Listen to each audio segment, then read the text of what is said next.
Assalamualaikum warahmatullahi wabarakatuh. Selamat pagi bagi yang beragama lain. Jumpa lagi dengan saya di video pembelajaran TIK kelas 7. Jadi hari ini kita masih melanjutkan materi bab 1 mengenai teknik komputer. Tapi di sini saya lanjutkan ke submateri yang kedua dan tiga. Nah, sebelum saya lanjut ke materi pokoknya, alangkah baiknya kalian sediakan alat tulis terlebih dahulu untuk mencatat hal-hal yang sekiranya penting ketika video ini nanti akan saya lanjutkan. Nah, sebelum lanjut ke materi, di sini saya jelaskan terlebih dahulu tujuan pembelajaran hari ini. Saya harapkan ketika nanti kalian sudah menyelesaikan satu bab di bab 1, kalian bisa dan mampu menjelaskan cara menggunakan komputer dengan tepat. Kemudian tujuan yang kedua, saya harapkan kalian bisa mendeskripsikan interaksi antara manusia dengan komputer. Baik, kemudian di sini untuk topik bahasan, karena minggu lalu kita sudah mempelajari mengenai penggolongan komputer, hari ini saya lanjutkan ke subtopik penggunaan komputer dan interaksi manusia dengan komputer. Untuk ke materi pokoknya, di sini yang pertama, mengenai penggunaan komputer. Jadi seperti yang sudah kalian pelajari sebelumnya, dalam menggunakan komputer, itu di sini harus diperhatikan dua hal. Yang pertama, di sini mengenai cara mengaktifkan komputer. Jadi untuk memulai, di sini kalian harus mengaktifkan komputer terlebih dahulu. Kemudian yang kedua yang harus kalian perhatikan yaitu mengenai cara menonaktifkan komputer. Nah, di cara mengaktifkan komputer, di sini ada prosedur dalam mengaktifkan komputer dengan benar. Caranya yaitu yang pertama, di sini harus kalian perhatikan, kalian pastikan semua rangkaian komputer itu sudah terhubung dengan sumber listrik. Jadi, rangkaian komputer di sini merupakan ada yang namanya CPU, ada yang namanya monitor, kemudian keyboard, dan juga ada mouse. Itu perangkat keras yang utama dalam mengaktifkan komputer. Jadi di situ dipastikan harus terhubung dalam sumber listrik. Atau di situ kalau kamu amati ada gambar seluruh perangkat keras komputer sudah tertancap di stop kontak dan terhubung di sumber listrik atau di situ sumber PLN. Nah, perangkat komputer di sini ada tambahannya printer ya. Kemudian yang kedua, itu caranya menghidupkan stabilizer atau dikenal dengan sebutan UPS juga. Nah, stabilizer di sini fungsinya untuk menstabilkan arus. Nah, ini ada gambar dari stabilizer. Pastikan tombol on off-nya itu sudah menyala. Nah, di situ ada indikatornya, kalau menyala warnanya kuning. Kemudian yang ketiga, pastinya hidupkan komputernya. Karena sebelum kita memulai, pasti kita harus menyalakan komputer dulu.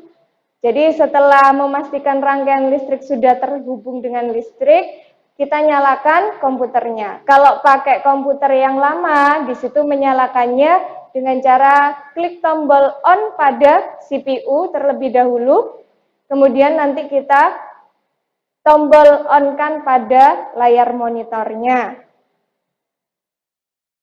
Kemudian, untuk langkah yang keempat, kita tunggu sampai desktop-nya itu muncul pada layar monitor. Jadi ketika tadi CPU sudah on, tombol monitor juga sudah on, kita tunggu di tampilan layar monitor sampai muncul desktop. Nah, itu tampilan dari desktop yang sudah menyala pada layar monitor komputer.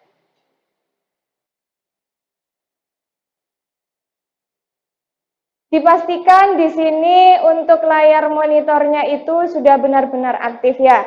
Kemudian untuk yang kedua, di situ tadi setelah mengaktifkan komputer, Kamu pasti menggunakan komputer itu untuk kegiatan sehari-harimu, entah mengerjakan tugas dan lain sebagainya. Nah, sekarang kita cara menonaktifkan komputer. Yang pertama, pastikan semua program yang digunakan itu sudah kalian close atau sudah kalian tutup. Jadi, apabila ada beberapa program yang kamu jalankan, di situ sebaiknya kamu close seluruh programnya agar nanti prosedur dalam menonaktifkan komputer itu bisa berjalan secara tepat. Nah, kemudian setelah nanti kamu menutup semua program yang ada di layar monitor, langkah yang berikutnya yang harus kamu lakukan yaitu mengeklik tombol start pada layar monitor.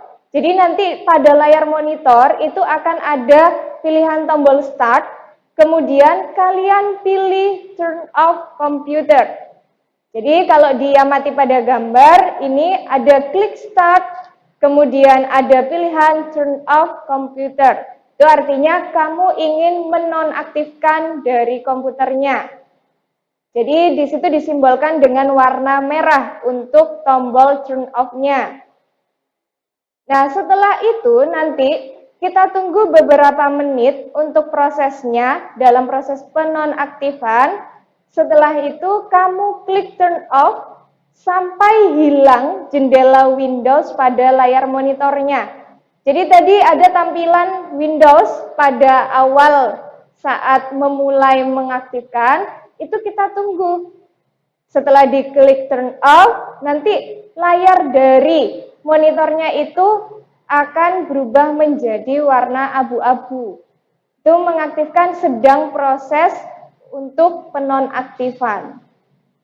Jadi mungkin prosesnya kurang lebih beberapa menit, jadi tidak langsung cepat, jadi ditunggu dulu prosesnya untuk menonaktifkan. Nah, yang keempat, pastikan setelah layar desktopnya itu sudah dalam keadaan nonaktif, yang keempat, kalian harus matikan komputer dan stabilizernya. Jadi nanti akan ada tampilan layar itu shutting down, berarti di situ sudah off. Nah, kemudian submateri yang ketiga atau yang C, di sini ada interaksi manusia dengan komputer. Jadi seringkali kita pakai komputer dalam kehidupan sehari-hari untuk menunjang kegiatan kita. Entah itu untuk sekolah atau itu untuk pekerjaan kantor, perlu diperhatikan posisi ketika menggunakan komputer. Nah, posisinya bisa kalian amati pada video ini. Alangkah baiknya di situ posisinya harus tegak kepalanya, kemudian lehernya juga, punggungnya juga harus tegak. Kemudian layar monitor itu diusahakan sejajar dengan mata kita. Nah, usahakan juga menggunakan komputer itu di meja agar posisi duduk dan posisi mata kita itu tepat menuju ke layar monitor. Nah, di situ bisa kamu perhatikan beberapa langkah yang harus kamu lakukan saat mengaktifkan komputer dan menggunakan komputer agar tidak terjadi kesalahan atau cedera dalam menggunakan komputer. Kemudian, di sini ada beberapa istilah pada komputer yang harus kalian ketahui. Nah, istilah ini penting. Yang pertama, ada istilah switch user. Apa itu? Jadi switch user di sini adalah mode penggunaan komputer ketika akan berganti dengan akun pengguna lama tapi tidak ingin ditutup. Misalkan di situ pengguna yang lama itu diganti dengan pengguna yang baru. Itu istilahnya menggunakan switch user. Kemudian istilah yang kedua pakai istilah lock. Lock di sini adalah penggunaan komputer yang digunakan untuk mengunci akun yang sedang aktif. Biasanya di sini digunakan password. Istilah yang ketiga di sini ada lock off. Nah, lock off di sini maksudnya adalah digunakan jika pengguna komputer itu akan berganti ke pengguna yang lama. sehingga dia ingin ditutup, penggunaan yang lama ditutup, akunnya ganti yang baru. Kemudian istilah berikutnya, di situ ada istilah sleep. Dari kata artinya adalah tidur. Nah, maksudnya apa? Jadi, sementara waktu komputer di sini itu dinonaktifkan atau di-off-kan. Jadi di sini tampilan layarnya sudah blank hitam, tidak bisa digunakan.